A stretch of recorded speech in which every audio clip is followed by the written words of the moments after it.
Trying to get paid. Trying to get paid. Rise and grind, folks. Sorry for the delay. We're going to get into the topic of tonight's video in a second. I had to look for my charger. My phone's dying. But guys, let me show you something, what I got here. I found this in one of the trucks, and tonight would be a great night to go over the topic of how to troubleshoot aquastats. Now, if you guys already know how to do this, hats off to you, but I like educational content. Maybe for you guys that don't know how to do this, this can be a method that you can implement, and this can help you hopefully troubleshoot aquastats a lot quicker, and most importantly, this will help you troubleshoot aquastats a lot more effectively to avoid service recalls. Now guys, real quick, I'm gonna give you the update. My laptop died. For you guys that do your own books, I'm talking like business owners, if you guys do your own books on QuickBooks Online, make sure, I repeat, make sure the laptop you guys use, you got enough data to do QuickBooks Online, guys. I didn't know that. Like I said, I just thought any laptop can do. And guys, my laptop died on me right when I was in the middle of doing books. So guys, I had to go to Staples. And like I said, I had to do some ripping and running. But guys, good news is I got a new laptop. So that's where I just came from. I just had to get everything set up. So I'm like 80% done. I'm going to do the rest tomorrow. All right, but guys, let's get back to the main topic here. This is going to be a good night tonight. So what I got in my hand, this is just an aquastat. Unfortunately, I don't have the cover that came on this aquastat. The cover, guys, to this aquastat will have the schematic, but no worries with that. I pretty much have an idea of all the meat and potatoes of this aquastat. So what we can do, instead of having a cover, we can just make our own schematic on the blackboard here. But real quick, guys, once again, this is for you guys that don't know how to troubleshoot these aquastats. I'm just going to identify the terminals, and once I identify the terminals, we're going to go into some scenarios here for troubleshooting. All right, so here's what we got. We're going to start first with our low voltage. Well, actually, we're going to start with our high voltage because this is on the primary side of our transformer. Well, you see here, once again, guys, when I say high voltage, technically this is 120. Now, guys, to each his own. I'm going to specify when I say high voltage and when I say low voltage. I'll let you guys know exactly what I mean because it sounds crazy, but some guys don't consider 120 high voltage and some guys consider 120 high voltage. So it's like when you just say low and high voltage, you got to kind of specify what you mean because you don't want to confuse people. So guys, back to what I'm showing you guys here. This is our 115 volt. Once again, this is an aquastat on a 115 volt boiler. Our line side is 120 volts. I repeat, this is 120, not 240. So our L1 and L2, if I have my meter lead from here to here, I should have 120 volts. Okay, this is our incoming power. Okay, that's what our L1 and L2 is. Our C1 and C2 is strictly our power to our that's going to our circulator pump. And you guys see that there? Right in white bold letters. That's going to our circulator pump. Now, guys, just because you have 115 between C1 and C2, your circulator pump is not going to run until there's a call for heat. So, guys, do not get confused. I'm just identifying the terminals.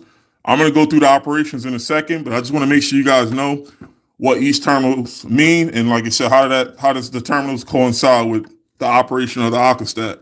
So real quick, L1 and L2 is our 115 volt hot and neutral. C1 and C2 is our hot and our neutral to our circulator, right? And of course, we got our relay, which makes our circulator start and stop on a call for heat. Second, we have our transformer. Our transformer is what's going to step our 120 volt down to our 24. Guys, the point is, and I want to draw this on the board here. Let me show you guys something real quick. So what I have on the board here, this is exactly the same aquastat that I just showed you guys. You have our L1 and L2, which is our incoming. And I'm going to abbreviate this. I don't have to write everything out here. Incoming power.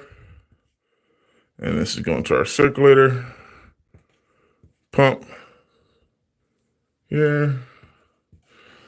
And this is our relay. Remember, the relay takes the incoming power, but it doesn't send power to your circulator until there's a call for heat. And then you have our transformer. The transformer steps our 120 down to 24. Now, guys, you're going to hear me say this a lot. You're going to hear me say control voltage. Control voltage is 24 volts. I should have like a legend here so you guys can see, because like all the time I say control voltage and I just say high voltage. Like I said, I'm assuming you guys know what control voltage is and what high voltage is. But once again, guys, I'm talking to you like this is your first day in the trade. If you guys know this, disregard it. But like I said, I want to make sure everybody's on the same page. So just for context, control voltage is always going to be 24 volts.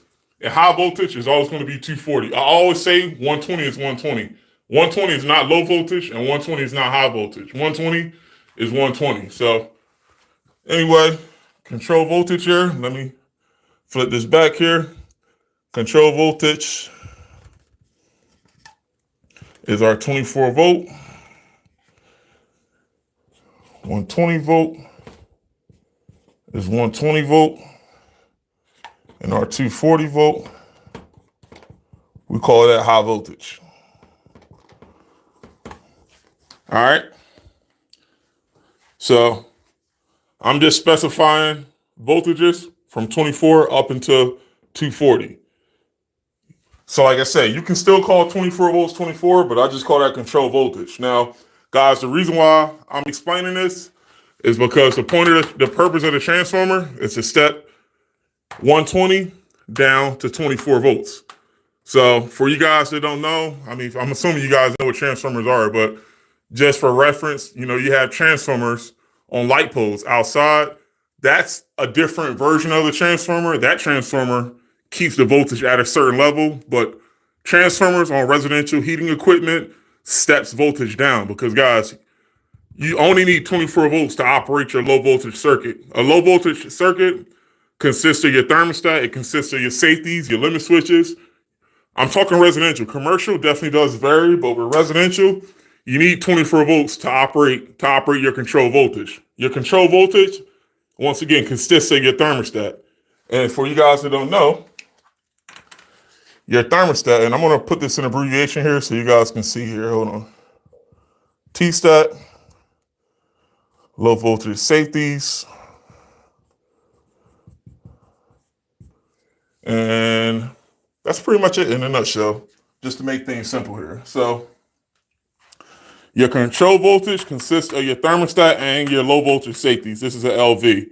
Now, guys, keep in mind, I'm going to breeze through this part because I got to get to other components in the aquastat. But with your control voltage, one thing you got to understand is that once your transformer steps 120 down to 24, now you have to understand where that 24 volts go, all right? And right now, this is where we are on the aquastat. So you have your transformer that's going to step your 120 down to 24. And from there, what's going to happen? You got to split this in half. This is your 24 volt side. And this is your 120 volt side. So what I'm showing you guys is exactly what's in my hand. So based on the picture I drew, this is my 120 volt side, and this is my 24 volt side. And it's very, very important for you guys to know what these components do. You don't just hook a meter to these things, or you don't just pop in a new aquastat, not knowing how to test the existing one. That's how you guys, you can turn a 2-second repair into a 2-week repair. You don't want to You don't want to start throwing parts at problems. But anyway, guys, assuming our transformer is doing its thing and it's stepping 120 down to 24, now we're going to have 24 volts between B1 and B2. B1 and B2, and I'm going to take B1 and B2 is our burner circuit. This goes to our gas valve. It goes to our safeties. This is basically the burner circuit. Hence B1 and B2. Now, like I said, that's what I call it. I call that the burner circuit because it's easier to explain and it's easier for guys to acknowledge that B1 and B2 is 24 volts. But like I said, guys, to each his own, but this is just easiest way I can explain, like I said, the low voltage aspect of this Aquastat, and it makes it easier for you to tie this in to everything else you see on the boiler. Okay, so once again, our incoming power is L1 and L2. Our hot and our neutral to our circulator pump is C1 and C2. Our relay is going to take our incoming power from our circulator, and it's not going to send power to the circulator until there's a call for heat, which I'm going to get to next. And our transformer, of course, steps our 120 down to 24. And of course, we have our burner circuit, which is 24 volts. If I hook a meter, let's say if my fingers or my meter leads, if I hook my meter leads between B1 and B2 with power on, I should have 24 volts. Now technically we got two more components here. Our next component is just our limit switch, and that's self-explanatory. Our limit switch controls the internal temperature of the boiler. If our internal temperature, as you see here, this thing is set to 180. If our internal temperature of the boiler exceeds 180, this opens up our burner circuit. And it's pretty much what it's going to do. It's going to turn off your burners, and it's going to allow the internal temperature of the boiler to lower. And then, like I said, this is normally closed. The limit switch, it opens up on a rising temperature. So let's say if this limit switch is set to 180 and the temperature is like 170, the boiler will still run, meaning your burners will still run until that temperature gets to 180. This limit switch is going to say, wait a minute, let's open up. The boiler is getting too hot. And once it reaches 180, limit switch opens up B1 to B2, which kills power to your burner assembly. And now the house will still get hot, most importantly, but your burners won't reignite until the internal temperature of your boiler gets below what you have the limit switch set to. That makes sense? So, guys, like I said, the limit switch is self-explanatory. This is very similar to the limit switch you guys see on furnaces and on gas furnaces. Like I said, it's the exact same principle. Normally closed, it opens up on a rising temperature. So, but all right, guys, next we're going to get into our thermostat terminals. And here, and here. This is our thermostat terminal here. You guys see this? That's exactly what I'm pointing to here. Now, guys, in regards to our TV and T, for the most part, guys, it's very self-explanatory. If you guys are seeing this hooked up, and I believe I made a few shorts in regards to these aquastats being hooked up on the boiler. But one thing you got to know is that you're not going to hook this up any different than the one that's already on the boiler is hooked up. So what that means, guys, is you're going to hook this up wire for wire the exact same way as the old aquastat was hooked up. I repeat this. You're going to hook this aquastat up, assuming this is the new one. You're going to hook this up the exact same way as the old one. And guys, I don't care how much experience you have. If you have 10 years experience or 1 day experience, you do this wire for wire to ensure that you don't fuck this up. Make sure you guys, like I said, I know some guys probably got pride and ego. They can tell you that they can take all the wires off and put this back on in 5 seconds. Hats off to them. But like I said, guys, it only takes that one job for you to get too quick and take all the wires off too quick. And like I say, if you cross your 120 side to your 24 side, guess what, guys? You just bought the customer a brand new aquastat. So don't be that guy. I don't care if you're doing aquastats, you're doing circuit boards, anything with more than 2 wires hooked up to it. You take your time and you try your best to do it 1 wire at a time. And how that will look, literally, you can, let's say this is the old aquastat. If this is like still hooked up to the boiler and I got the new one next to me, I'll just say, you know what, cut the power off. Make sure, you know, you're not doing this live. You cut the power off, and then I'll get my flathead screwdriver, and I'll take out my thermostat wires, make sure I take each one out separately, and I'll put that on the new Aquastat while this one is still hooked up. Even though I'm taking this off, I'm just taking the wires off one by one, and I'm putting them right on the new one. So guys, like I said, that's my technique. I mean, until you guys get experience with doing this, I mean, eventually you'll realize it's almost impossible to miswire this thing unless, like, say, you're guessing at how this thing gets hooked up. But like I said, guys, once you do this wire for wire, I want to say a handful of times. This thing do come with a schematic, which is actually the front cover.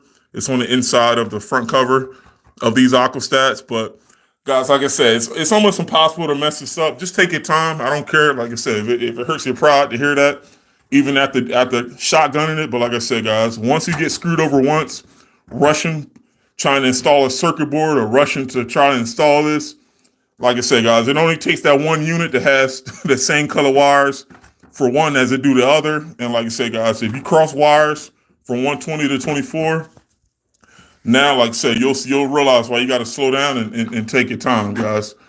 But anyway, let's get back to the topic here, guys. Now we have everything identified. We know exactly what's going on. We got our transformer. We have everything identified. We got our transformer identified. We got our relay identified, and we got our limit switch identified. We know what everything is, and also, most importantly, we know where our terminals are. We know TV and T was hooked up to our thermostat. We know B1 and B2 was hooked up to the burner circuit. And we know L1 and L2, that was our incoming power. And we know C1 and C2.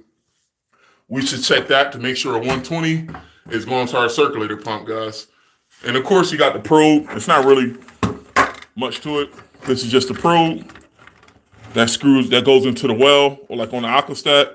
Well, guys, there's a well on the boiler this thing slides into, but there's a flathead, I think either a flathead or a float head screw that locks this Aquastat in. You see here, this is a flathead, but you can use either or, but it locks it in. But like I said, guys, the biggest thing you want to do, and I made this mistake once, this was back in it's like within my first year by myself of doing service.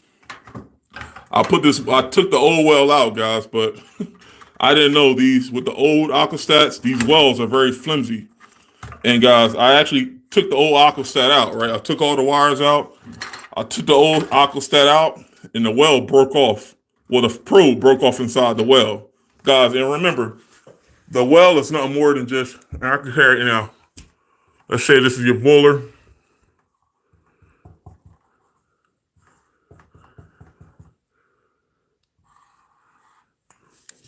And I'm gonna color coordinate this so you can see.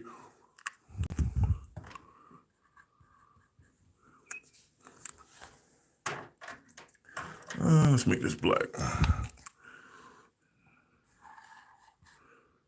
Aquastat. And then you have the Phillips head screw. All right, so guys, check this out. So basically,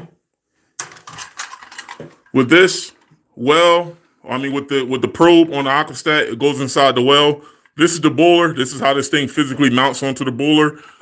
You see here, the well is pretty much like a female end.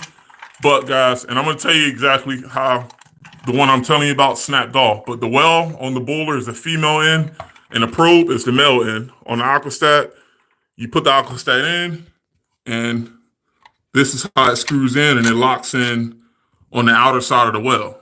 So guys, the probe fits in the well snug, but guys, you live and you learn. And like I said, I hope you guys are learning from other people's mistakes instead of you making all the all the mistakes on your own. But this well, they put some type of paste over it. And guys, the well was actually so snug that as soon as I removed the screw and I pulled it out, it snapped. So guys, it took me like almost 2 hours I think I had to heat up the well. And like I said, I hope you guys never had to run across this. Just take your time with removing this thing, because remember, what you put in is going to be newer than what you take out. What you take out probably was in there for so long that if you apply too much pressure accidentally, something could snap. And like I said, guys, I repeat, you do not want to have this probe snap off in the well. because you're going to have to use some jujitsu. You're going to have to use some type of sorcery to get that freaking probe out the well. So I got lucky. That only happened once. And from that day, I knew to always, once I remove the wires, gently take the probe out. Don't yank this probe out the well. So, all right, guys. But moving along here, now we have our old Aquastat out. You should have the new one wired up, and the new one goes in the exact same way. And I don't have the cover with me, but whenever you guys, and I'm going to get into scenarios in a second, but let's say if you guys do diagnose as Aquastat and the Aquastat is bad, if you have to call this in on the inside cover of the old Aquastat, you should have a part number. I think it's like an L8 something. Actually, look, it's right here. You see that? This one is an L8148. That's what you need, because like I said, guys, I'm not an Aquastat expert as far as with the different varieties. The only thing I know is, like I said, I get the part number once I identify what the issue is. If the issue is a bad Aquastat, I get the part number on the old Aquastat, and I have the supply house guy match up what can work. I don't just assume that just because two Aquastats look the same that it will work, guys. That's entirely false. You can have one Aquastat look the exact same as this, but it probably won't even work. It can be a millivolt system instead of a 24-volt system. Like, guys, like I said, I seen someone make that mistake too. Like I said, everything I'm telling you is from trial and error. And like I said, everything I've seen. But like I said, guys, when in doubt, once you know that a particular Aquastat is shot, match up, find the part number, either on the casing or in this case, it's on a sticker here. Identify the part number, and this is what you call into the supply house, and they will match up one that works with the exact same one that you're calling in. So very rarely with the new Aquastat, you'll have to do anything different. Everything should match up the exact same way. So just to sum this up, guys, it's almost impossible to fuck this up unless, like I said, you're doing bad practice. Just take time, and like I said, guys, replacing these things, as long as you have a good flathead Phillips head screwdriver, and probably you might need your needle nose to just curl, the wire around your L1 and L2s. I mean, it's not really much to it. It's just like playing with Legos, guys. But anyway, getting back to this here, now that we know how everything hooks up, now we're going to get into the good part here. We're going to get into troubleshooting. And I got to erase this here because I got too much on the board. So here's what we got. As far as with troubleshooting, really, there's only but a handful of scenarios. With this one, let me show you here. So with this one, the easiest one, whenever, and like I said, guys, I made this, what I'm telling you, I did this on a short. I mean, it's very self-explanatory. But once again, I'm explaining this to people that probably haven't seen the short. But guys, troubleshooting the L1 and L2 on the Aquastat is very elementary. If you guys know how to use a multimeter, and I actually did that on another live video, go back and check that out. But if you guys know how to use the multimeter and you know how to identify terminals on this Aquastat, then like I said, guys, troubleshooting this thing is ABCs. And I'm going to go through each and every terminal, troubleshooting wise. Real quick, you guys see that there, L1 and L2. And let me see here. See that there? Between L1 and L2, you should have 115 volts. That's your incoming power. Now, guys, if you don't have power between your L1 and L2, then work backwards. I said that before in previous shorts. If you don't have power at your circuit board, or in this case, if you don't have power at your Aquastat, you work backwards, and you then figure out if you have power at your emergency switch. And if power is not at your emergency switch, then you work backwards and figure out if the customer has another emergency switch at the top of the stairs. If there's no switch at the top of the stairs, then you work backwards again. And ultimately, you go back to your main panel or your breaker to make sure your breaker that's labeled boiler or heater, make sure that breaker is on. So guys, remember, you start first at the Aquastat. You don't start at the breaker. I mean, you can look at the breaker to make sure that the breaker is on, but you want to make sure that between L1 and L2 on the Aquastat, you should always have 115 volts at all times, regardless if the thermostat is calling or not. Any questions about anything I'm saying, you guys feel free to drop a comment, drop a question. Like I said, otherwise, I'm going to assume you guys know exactly what I'm talking about here. All right, so moving on here. Knowing that we have power at L1 and L2, next thing, and hold on. I got my light on here so you guys can see the terminals here. The next thing is C1 and C2. Now, guys, remember, let's say, do I got my other meter in here? No. Nah, I don't. But let's say if these two markers are my meter leads.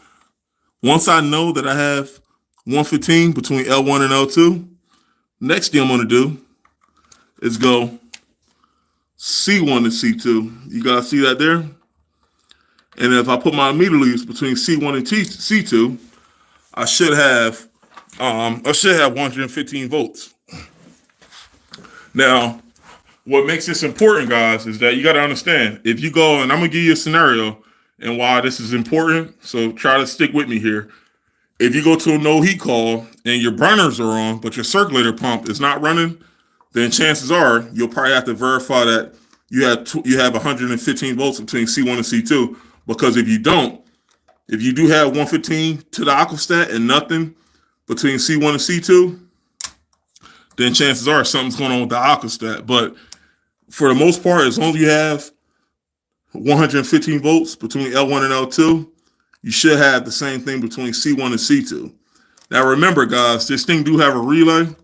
So if you have 115 between C1 and C2, make sure your thermostat is calling, because if this thermostat is calling, if the circuit is closed between CV, I'm sorry, I said CV. If the circuit is closed between TV and T, and you have 115 between L1 and L2, if you guys are around this relay when this happens, it's gonna click. It's gonna close.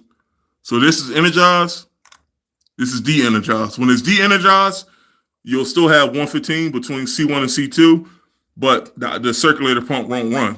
Remember, guys, this relay, and I mean, I hate to say this, guys. Like I said, I'm an expert with peanut relays.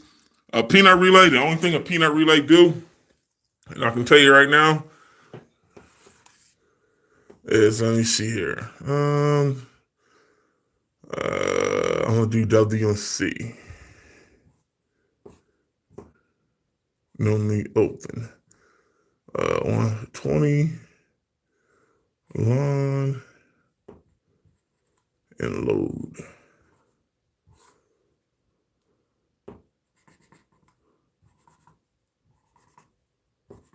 Guys, this is all a peanut relay is. You have your incoming power and you have your load. Your load is what's getting the power. The line is just incoming steady power. But how a peanut relay works is that you have your line and you have your load, but you have your control voltage.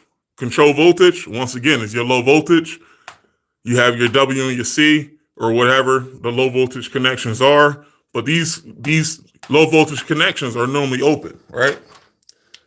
And this is a coil, a low voltage coil that is on the low voltage side of your peanut relay. And guys, this is just a miniature version of this, but like I said, the principle works the exact same way. Basically, you have incoming power on one side, and you have whatever needs the power on the other side. But guys, power doesn't go from L1 to what's needed until your control voltage circuit closes. Remember, normally open means if nothing's calling, the circuit will stay open. It's not going to close. It takes a call or a demand for that circuit to energize for normally open to be closed. In this case, W, which is our heat, it connects to C whenever the thermostat calls, and that is what causes our line to connect to our load. And guys, that pretty much explains why, even though you have 120 volts, or even though you have 115 between C1 and C2, that don't mean your circulator pump is running, because this is what connects the circuit from C1 to C2 to your TV to your T. So I hope this makes sense. Like I said, I explained this a bunch of times with circuit boards. Guys, relays makes the dream work. I don't care if you guys are out here troubleshooting heat pumps, boilers, or furnaces. You guys will always see these peanut relays. It's very important for you guys to understand how peanut relays work. If you got to pick one up at a supply house, or if you got to look at one in the truck, understanding, like I said, low voltage connections, that's just the nature of troubleshooting. Because understand, I think they said electric is like 80% of troubleshooting, but you got to understand 80% of troubleshooting is going to be understanding low voltage controls, whether that be thermostat wires or whether that be whatchamacallit, whether that be understanding controls as well. Because like I said, you got to understand that regardless if you understand thermostat wires, you need to understand controls too.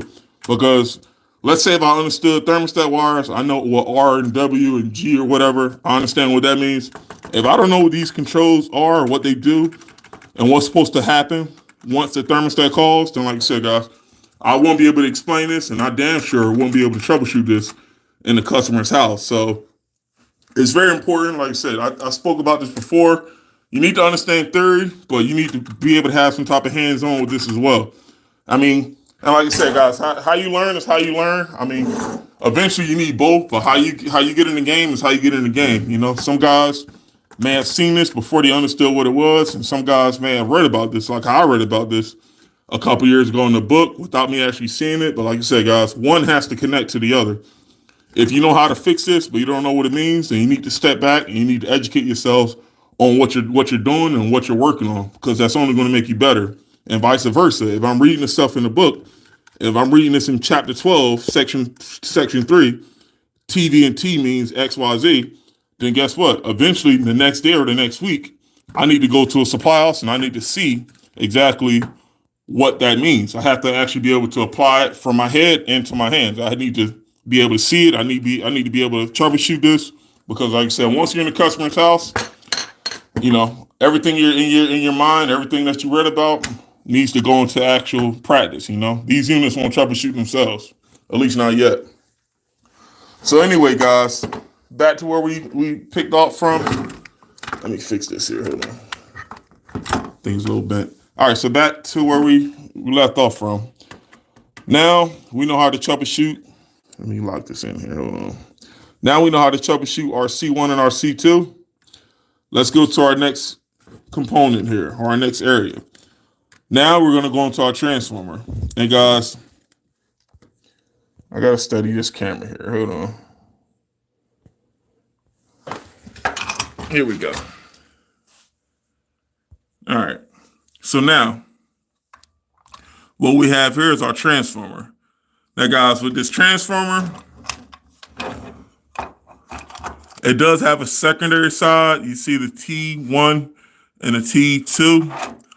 That's where, if you wanted to check the secondary side of the transformer, remember, the incoming side is 120, but the secondary side is 24 volts. With your meter leads, if you suspect that this transformer is burnt out, you could make sure everything results back to the first thing I said. Make sure you guys have incoming power. Make sure you got 120 between L1 and L2. But if you, after you confirm that you have 120 between L1 and L2, next thing you should do is you got to check T1 and T2 coming off your transformer. Now, guys, T1 and T2 is just the secondary side of your transformer. Primary side is 120, secondary side is 24. Remember, your transformer creates control voltage for your thermostat and your low voltage safeties to operate. Without this transformer, there is no way you can have your thermostat operate in a residential setting. Everything it can't operate at 120. You need a voltage difference in order for your controls to operate and function, and also for your thermostat to be able to control your relays and everything like that, guys. So understand the relationship between 120 and 24, and that will help you understand low voltage controls a lot better. So it's pretty simple. So anyway, guys, troubleshooting the transformer is just ABCs. You identify your T1 and T2, T1, and this is where you hook your meter leads to, and you should have 24 volts if your transformer is working fine. If not, then that means that something's going on with your transformer and you should replace this aquastat. So just that, like I said, guys, take your time. You know, no one's forcing you to diagnose aquastats in 2 seconds, but everything starts first with your incoming power. And then from there, you basically use the process of elimination, and that will help you figure out what's next. Or like I said, or maybe if you have to go back a step, maybe you skip the step, it will let you know. So like I said, guys, it's just like solving a mystery. Like I said, you know, no detective solves a mystery in 2 seconds. He has his check down, or in this case, guys, we call it a Monday morning quarterback. You go through your progressions, and then you'll know what to eliminate or what to include based on what you find. So, all right. So next, here's what we got. So we have our transformer, okay, and this is all hypothetical. Hypothetically, we have 120 between L1 and L2, and we have 120 between C1 and C2. Hypothetically, our relay is okay. It's energizing and de-energizing. Our transformer is, of course, getting the 115 from L1 and L2, and we just checked T1 and T2, and it's getting 24 volts. Now from there, we go to our burner circuit. This is where it gets interesting. Our burner circuit, our B1 and B2. This is where, if the thermostat's calling from TV to T, you're going to get 24 volts between B1 and B2. This is important because I can give you a scenario right now. Let's say if your circulator pump, this is a no heat call, for instance, and if the circulator pump is running, but your burners, you're not getting a spark at your spark igniter, or maybe this is standing pilot. If the pilot light is on, but you don't hear the click at your gas valve to turn on, first thing I'm going to do is I'm going to do exactly what I just said earlier. Go through my progressions, make sure my incoming power is there, make sure my transformer is working. But if I had 24 volts at my T1 and T2, then guess what I'm going to do? I'm going to check for 24 volts between B1 and B2. That's the next thing. Because, guys, if you have 24 volts between T1 and T2 and the thermostat is calling, this is where you guys gotta make sure you understand. There's something that's going to happen if the thermostat is not calling, and there's something that's going to happen when the thermostat calls. So you can't roll out not knowing if your thermostat upstairs is set to heat and is cranked above the set point. So make sure you eliminate, if you go to a customer's house, before you go downstairs to the boiler, make sure the thermostat is set to heat and is cranked all the way up. Otherwise, you could be doing all this for nothing. So, all right, with that being said, if I know my thermostat's calling and all this checks out, and I know I have 24 volts between T1 and T2, next, I'm going to go down to my B1 and B2, and that will be where my gas valve or my low voltage safety gets its 24 volts. So just to recap, guys, if I have 24 between T1 and T2, I should have 24 volts between B1 and B2. And guys, this is just another honorary mention. This is just a plug. Guys, if you have an 80% hot water gas boiler with a damper, usually if you have a damper with the plug connects there. But if you don't have the damper hooked up, they make these little caps here. You just put on the plug. And remember, with the new one, you just take this off the old one and you put this on the new one. So you can't get these brand new. You just take these off the old Aquastat. So, but yeah, guys, with that being said, like I said, in this case, we don't have a damper. So we got our cap here on the damper plug, on the Molex plug. All right. And basically, yeah, I just summed up the B1 and B2. It's either going to get 24 volts when it's calling, but when it's not calling, you're not going to have anything because there's no demand for that burner circuit to turn on. So guys, remember, B1 and B2 is going to your pilot assembly. In this case, the gas valve. This is where you get burnt. This is where you get flames at the burners. Remember, if you have 24 volts between B1 and B2, the burner should be on unless you have an external issue at your spark ignition or at your standing pilot assembly. So guys, I can only give you so many scenarios, and it could sound crazy without seeing it. But like I said, guys, I've seen a million one different scenarios, but not to get too crazy and not to overlook this. regardless of the million and 50 scenarios with these aquastats, guys, it all starts back the same way. It all starts by first make sure your thermostat is calling before you go downstairs to your boiler. And once you get downstairs to your boiler, then you make sure that you have 24 volts, or I'm sorry, make sure you have 115 volts between your L2, and then guys, from there you go through your progressions, check your circulator circuit, and like I said, check your transformer to make sure that you got volts leaving the secondary side, and then from there, like I said, guys, you pretty much use the process of elimination from there. But guys, lastly, I'm just playing with my camera here, guys. Hold on. I'm trying to get this to zoom out. Here we go. All right, so guys, lastly, we have our thermostat circuit, which is our TV and our T.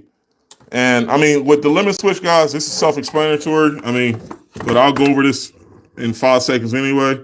Guys, once again, this is the temperature that you want your burners to turn off at. Very rarely do you have to adjust your limit switch dial. There's really no point, because remember, guys, even though the burners turn off at this temperature, the house will still get hot. Think about this, guys. 180 degrees is more than enough temperature to heat almost every house, every residential house in America. So you don't have to turn this from 180 down to 160 or from 180 down to like 200. I think I mentioned this before on, I think it's, the fuck is it? I think it's, the fucking, what do you call them? I think it's the triple aquastats. I crank them down. I think I mentioned this a while back, guys. With the triple aquastats, let me show you here. Hold on. The fuck I said here. I think I said this a while ago. I think with the triple aquastats, I turn them down to 180 because with the triple aquastats, you have another limit switch for hot water as well. So yeah, I think it's about temperature overshoot. So I'm gonna show you guys something real quick. Hold on, watch this here. So you have a 160, 170, 180.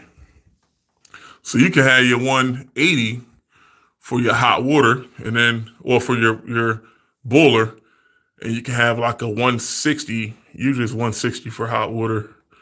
Let's see here. So for heat. So basically, I ain't gonna draw everything on this triple aquastat because there's no point. I don't have one of those here. We're just talking about the regular aquastats. But like I said, guys, the difference between the triple aquastat and a regular aquastat, like what I got in my hand, only does heat. A triple aquastat can actually do heat and hot water, and that will look a whole lot different. Like I said, I think the next system I'll see, whether it be now or this upcoming fall, I'll probably make it short about that. But like I said, guys, the difference on the triple aquastat, you'll have your limit switch for your heat, and you'll have another one of these on the other side for your hot water. And guys, in the example of the triple aquastats, in that scenario, you'll have to keep your heat dial down a little bit because like I said, guys, this, in my opinion, this is a very inefficient way of using a boiler. Using a boiler to do your heat and hot water, it can get a little counterintuitive because, like I said, guys, if your boiler breaks down, now your heat goes out, your hot water goes out as well. I don't like adding that much responsibility onto one single appliance. So, guys, with that being said, whenever I have a customer with a triple aquastat, and they have a water coil on their boiler to do hot water as well as heat, I like turning the heat dial down a little bit because, guys, what can happen if the heat dial is at 180 and the hot water dial is at 160, what can happen is that the boiler can overshoot on temperature, and now you're going to have relief valves popping like crazy. So going from 180 down to 160 is not like that big of a difference, especially with triple aquastats, because it's already going to be at 160 for the hot water limit. But like I said, guys, you have to be real careful. The next system I think I've seen like maybe two of those this past winter for heat maintenances. I'll be sure to make it short about that so you guys know. But like I said, for the most part, there's no reason to change the dial on the limit switch. Whatever it's set to, just keep it at that. Nominal is going to be between 160 and 180. Very rarely will you see a hot water Aquastat limit switch at set past 180. Now, furnace limit switches could be different because, like I said, furnace air could be a little bit warmer than 180. You could have a 200 or 220 volt or 220 degree Fahrenheit limit switch. But like I said, guys, it's very careful for you to understand what the limit switch should be set to. Nominal is 180, but like I say, you don't have to get too crazy with this. So the new one, it'll be already set at 180. You don't have to do anything with it. So anyway, guys, moving on here. What we just have our TV and our T. And guys, with this is pretty, once again, this is all self-explanatory in my opinion. But once again, I'll try my best to break this down just in layman terms. What you see here, TV and T, this is where your two thermostat wires go, your R and W. Now, what you got to realize here with the TV and T, this only matters if you have incoming power. Now, I can give you a scenario. Let's say if you go to a no heat call and the customer say that, hey, my thermostat is blank, I have it set up to 90 and nothing's working. First thing I'm going to do, I'm still going to go upstairs and make sure my thermostat is calling. Next, what I'm going to do is I'm going to go downstairs, which is where this is located at the boiler. I'm going to go downstairs and I'm going to check for 115 between L1 and L2. If I have 115 between L1 and L2, I'll go through my progressions, check my C1 and C2, check my secondary side of my transformer to make sure my transformer is putting out control voltage. And then from there, I'm going to check 24 volts between TV and T. Guys, you got to understand, TV and T is a direct extension of your T1 and T2, which is your secondary side of your transformer. So if you do have 24 volts between T1 and T2 and nothing between TV and T, then guys, I would step back and say, wait a minute, like maybe one of the solder connections is off on the board. And guys, Sid Harvey's in Philadelphia, if you guys are in the area, they actually fix Aquastat. So I've seen them fix a bunch of Aquastats before. And they said the biggest things with older Aquastats is that the solder connections on the back of these Aquastats, they go bad. Now, guys, hats off to them. Like I said, they've been doing that for a while. I don't mess with these Aquastats. So like I said, if the Aquastat is supposed to send power, but it's not doing it, I just get another one. I don't really get too crazy with these things.